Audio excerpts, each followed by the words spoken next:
मानसिक स्तर पर यह ओम का जाप बहुत अच्छा काम करता है, मन को इधर उधर दौड़ने से बचाता है। इसलिए यह जो उकार मात्रा है इसका स्वप्न स्थान से संबंध है।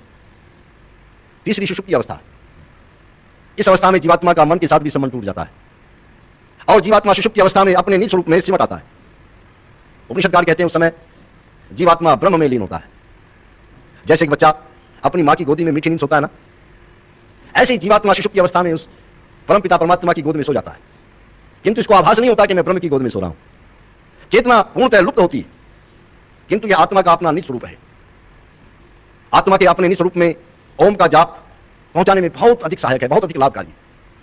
इसलिए कहा गया ओम जो है यह परमेश्वर का सर्वोत्तम नाम है, इसका जाप करने का बहुत लाभ है। और इसके जो 3 अक्षर हैं अ, उ और मैं, अकार उकार और मकार, ऐसे विराट अग्नि और विश्व आदि नाम, उकार से हिरण्यगर्भ वायु और तेजस आदि नाम, और मकार से ईश्वर आदित्य और प्राच्य आदि नाम, ये सारे नाम आ जाते हैं। और जितने नाम हैं उनमें केवल एक ही नाम परमपिता परमात्मा का है और कोई दूसरा नाम उनमें नहीं आएगा। लेकिन ओम में विश्व से संबंधित जितने नाम हैं वे सब आ जाते हैं। उकार में तेजस से संबंधित जितने नाम हैं वे सब आ जाते हैं, और मकार में प्राज्ञ से संबंधित जितने नाम हैं वे सब आ जाते हैं। बड़ी महिमा है इसकी। इसलिए कहा ओम ईश्वर का सर्वोत्तम नाम है।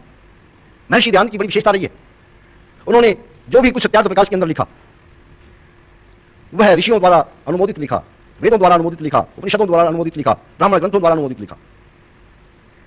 क्योंकि शास्त्रकारों ने जब ओम के जाप का विधान बताया, ओम के जाप का विधान करते हुए उन्होंने लिखा कि जाप आप सामान्य रूप से करते हैं वह बात अलग है, उसका इतना लाभ आपको नहीं होता, किंतु तज्जपस्तदर्थ भावनम, जाप के साथ यदि अर्थ का चिंतन भी आपका चल रहा है, भाव उसी प्रकार का यदि आपका बना हुआ तो आपको विशेष लाभ होगा। अर्थ क्या है ओम का? अवरक्षणे धातु से बना है, जिसका अर्थ है रक्षा करने वाला। प्रभु का आप चिंतन करने बैठे हैं, उसका स्मरण कर रहे हैं, भाव बनना चाहिए वह हमारी रक्षा करने वाला है।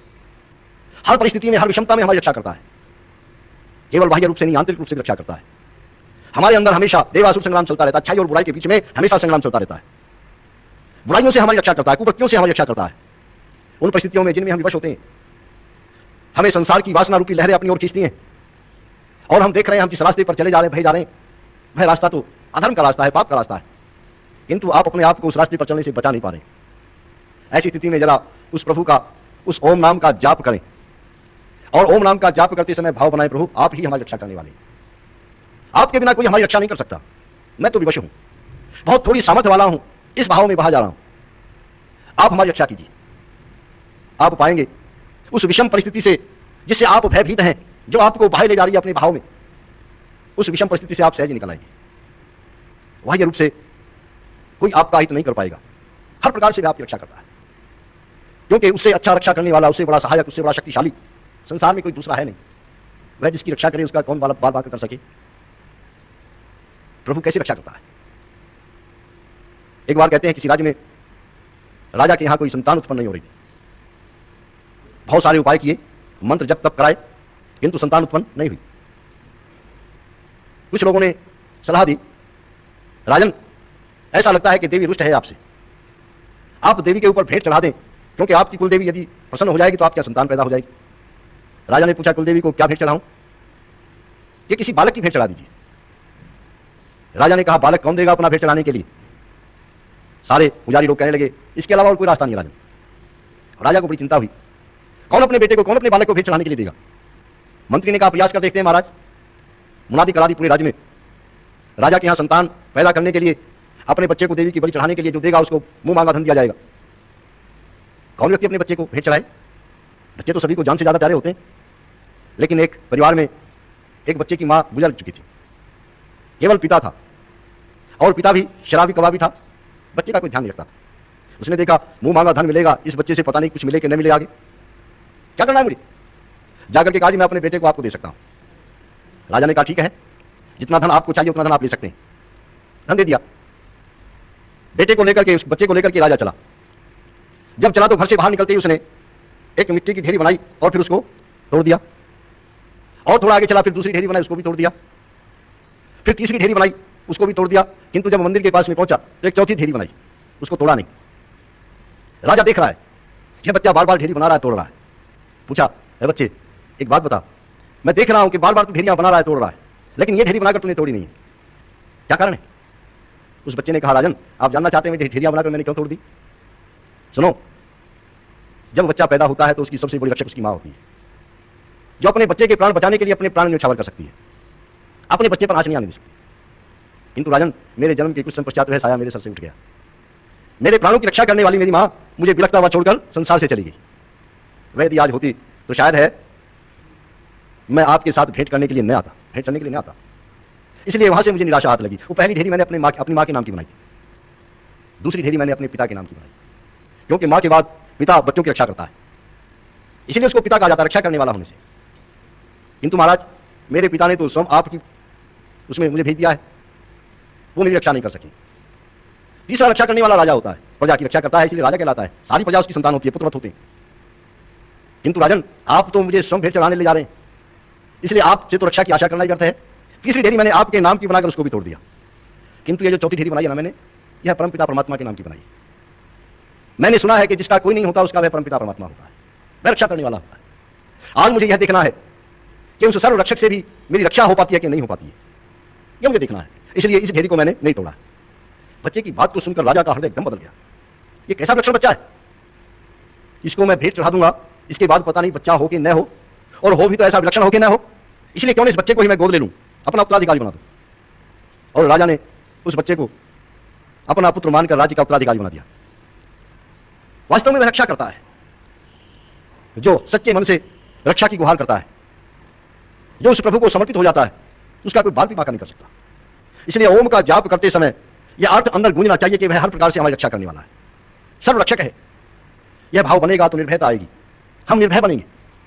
क्योंकि संसार के अंदर जितने भी लोग हैं वे सीमित शक्ति वाले हैं, वे हमारी एक सीमा तक रक्षा कर सकते हैं।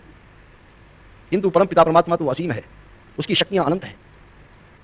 वह असीम अनंत शक्तियों वाला हर प्रकार से हर जगह हमारी रक्षा करता है। इस भाव के साथ हमारा जाप चलना चाहिए, और इस भाव का जाप करते करते आप जब अपने आप को समझने का प्रयास करेंगे तो वह बाह्य वृत्तियों से रोकने में आपकी सहायता करेगा। क्योंकि आत्मा का अपने स्वरूप में प्रतिष्ठित होना कोई सामान्य बात नहीं। इस सुषुप्ति अवस्था में पहुंच जाना आत्मा का सहज कार्य नहीं, बहुत दुर्लभ भी है और बहुत सरल भी है। महर्षि पतंजलि अपने योग दर्शन में लिखते हैं कि योग क्या है? योग चित्त वृत्ति निरोध है। चित्त की वृत्तियों का बाहर से रोककर अंतर्मुखी बना देने का नाम ही योग है। जब वृत्तियां बाहर से रुक जाएंगी, अंतर्मुखी हो जाएंगी, उस समय क्या होगा? तदा दृष्टुम स्वरूपी अवस्थानम, तब जीवात्मा अपने निस्वरूप में अवस्थित हो जाएगा। लेकिन ये वृत्तियां बाहर से रुकेंगी कैसे? आप एक स्थान से हटाएंगे दूसरे स्थान को दौड़ जाएंगी, वहां से हटाएंगे तीसरे स्थान को दौड़ जाएंगी, वहां से हटाएंगे चौथे स्थान को, क्योंकि हमारे चारों ओर विषय फैले हुए हैं और ये विषय हमें बहुत दूर गए हुए व्यक्ति को भी पकड़ लाते हैं, खींच लाते हैं। और एक बार डोर इनके हाथ में गई, फिर पता नहीं कहां निकल गई, आपको पता ही नहीं चलेगा। उस परमपिता परमात्मा को अपनी डोर थमा दीजिए, उस परमपिता परमात्मा के निज और सर्वोत्तम नाम ओम की डोर को पकड़ लीजिए। वृत्तियां अपने आप शांत होती चली जाएंगी, क्योंकि मन और शरीर दोनों एक दूसरे से प्रभावित होते हैं। शारीरिक क्रियाओं का मन के ऊपर, मानसिक क्रियाओं का शरीर के ऊपर प्रभाव पड़ता है। जब शारीरिक रूप से सारी नस नाड़ियां आपकी तरोताजा हो गई, मन के उद्वेग शांत हो गए, उसके पश्चात ये वृत्तियां स्वतः आत्मा की ओर दौड़ पड़ती हैं और आत्मा को निस्वरूप में अवस्थित होने के लिए बाध्य कर देती हैं। इसलिए यह ओम नाम ईश्वर का सर्वोत्तम नाम है।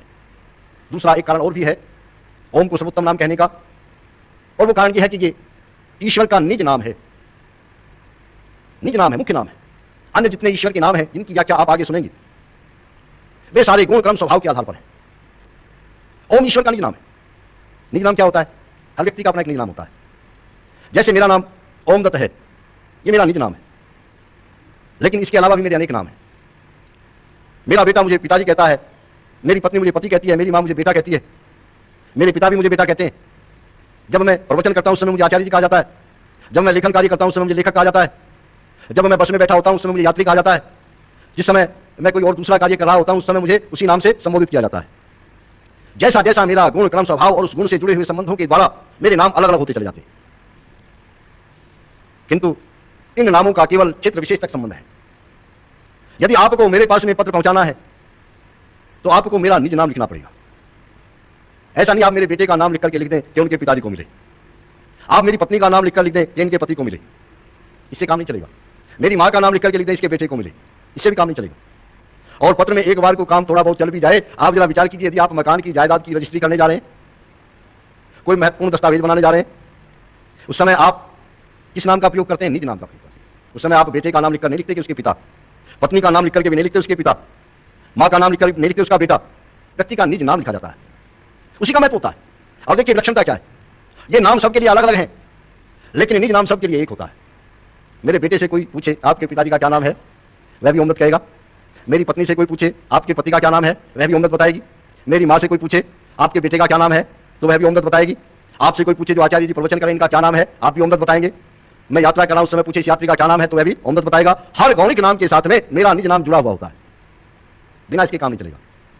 और यदि कोई मेरे बेटे से पूछे कि आपके पिता है, कि हाँ है मेरे पिता है, क्या नाम है, कि मेरे पिता नाम है, तो दूसरा व्यक्ति कहेगा भाई ये नाम नहीं है, ये संबंध है, ये संबंध है तेरा, लेकिन जो तेरे पिता है उनका कोई ना कोई नाम होना चाहिए। ठीक ऐसे जितने भी नाम हैं, ब्रह्मा विष्णु महेश शंकर रुद्र, ये जितने भी नाम ईश्वर के हैं, ये सारे गुण क्रम स्वभाव के आधार पर हैं। गौणिक नाम है, कार्मिक नाम है, स्वाभाविक नाम है, किंतु इन सब नामों का संबंध ओम से है, क्योंकि ओम ईश्वर का मुख्य नाम है। और यह उस एक का नाम है जो सब नामों के साथ में जुड़ा हुआ है, क्योंकि ईश्वर 2 3 4 नहीं है, 2 3 4 ईश्वर नहीं है, ईश्वर तो एक है। एकम सद विप्रा बहुधा वदन्ति। वह परमपिता परमात्मा एक है जो विद्वानों के द्वारा अनेक नामों से संबोधित किया जाता है, पुकारा जाता है, एक है। कैसे जैसे संसार में हर व्यक्ति का या 2 4 बेटे हों, उनका भी बेटे तो 2 4 हो सकते हैं, लेकिन पिता एक ही होता है, पिता एक ही होता है। एक बार कहते हैं एक व्यक्ति के यहां एक बेटा था, बेटा जवान हुआ, शादी के योग्य हो गया, किंतु कोई शादी करने को तैयार नहीं। अब वह व्यक्ति सोच रहा है आसपास में जितने भी लोग हैं उनके बच्चे जवान हुए, उनकी शादियां हो गई, मेरे बेटे की शादी क्यों नहीं हो रही। एक दिन पड़ोस में किसी के यहाँ बेटे की शादी करने के लिए रिश्ते वाले आ गए, तो उसने सोचा चलकर देखता हूं शादियां कैसे तय होती हैं। जाकर बैठ गया, सुनने लगा उनकी बातें। अब सुनकर के वे चौंक रहा था, क्योंकि वे जो बातें कर रहे थे वो अपनी हैसियत को बहुत अधिक बढ़ा चढ़ाकर बता रहे थे। देख रहा है मेरे पड़ोसी हैं कितनी हैसियत है इनकी, लेकिन वे रिश्ते वालों के सामने जो बता रहे हैं वह तो उससे कहीं गुना अधिक बता रहे हैं। उसके मस्तिष्क में आया वो ये बात है, ये गड़बड़ है। मेरे यहाँ जो रिश्ते वाले आते हैं ना, मैं उनके सामने जितनी मेरी हैसियत है उतनी बताता हूँ, इसी वजह से कोई रिश्ते वाले जमते नहीं और मेरे बेटे की शादी नहीं हो पाती।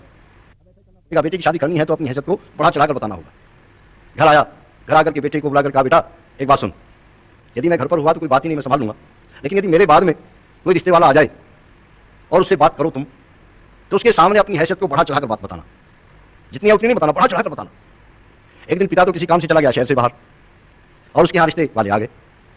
बेटा मिल गया जिसका रिश्ता करने आए थे। आते ही उसने बैठाया, उनको पानी वगैरह दिया, समझ गया रिश्ते वाले आए। पिता की बात याद आ गई, अपनी हैसियत को बढ़ा चढ़ाकर बताना। उन्होंने पूछा बाहर गाड़ी खड़ी थी, कार, ये कार आपकी है? बेटे ने कहा ये कार की बात कर रहे हैं आप? हमारे यहाँ तो 20 कारें हैं, कोई कलकत्ते में है, कोई बंबई में है, कोई सिंगापुर में है, कोई इधर है, कोई उधर है, बहुत सारी कारें। अच्छा बहुत सारी कारें हैं, बहुत अच्छा भाई, लेकिन वे कारें कोई कलकत्ता में, कोई बंबई में, कोई दिल्ली में, कोई इधर कोई उधर, ये जो है ये क्यों है? ये कारें इसलिए है कि हमारे कारखाने इन शहरों में बहुत सारे हैं। अच्छा कारखाने भी बहुत सारे हैं, और क्या बहुत सारे कारखाने हैं। मकान कितने हैं भाई? कि जब हमारे यहाँ कारें इतनी सारी हैं, कारखाने इतने हैं, तो हर शहर में मकान भी बहुत सारे। अब रिश्ते वाले सोचने लगे ठीक जगह आ गए, हमारी बेटी के लिए बहुत अच्छा घर मिल गया है, अब तो इसके पिता से बात की जाए। पूछने लगा अच्छा बेटा ये बताओ तुम्हारे पिताजी कहाँ गए, तुम्हारे पिताजी कहाँ गए? कहने लगा पिताजी कौन से वाले पिताजी? मुंबई वाले पिताजी, कलकत्ता वाले पिताजी, मद्रास वाले पिताजी, कहाँ वाले पिताजी बताओ?